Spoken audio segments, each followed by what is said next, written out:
ஆமாம், நான் இப்போது சிங்கிள் தான். சந்தோஷமாக இருக்கிறேன். இனி யூகமாக எதையும் பேசவோ, எழுதவோ வேண்டாம் என்று நடிகை த்ரிஷா தெரிவித்துள்ளார். வருண் மணியனுடன் நிச்சயமாகி திடீரென அது ரத்தாகிவிட்டது த்ரிஷாவிற்கு.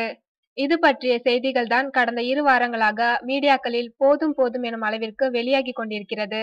ஆனால் த்ரிஷாவோ இது பற்றி கவலைப்படாமல் புது படங்களில் கவனம் செலுத்த தொடங்கிவிட்டார். தமிழில் எந்த முன்னணி நடிகைக்கும் வராத அளவிற்கு பெரிய வாய்ப்புகள் அவருக்கு வருகின்றன. இந்த திருமணம் ரத்தை த்ரிஷாவின் அம்மாவும் உறுதிப்படுத்திவிட்டார். விருப்பமில்லாத திருமணத்தை செய்து கொண்டு எதற்காக மனம் வருந்தி வாழ வேண்டும் என்று அவர் கேட்டிருந்தார்.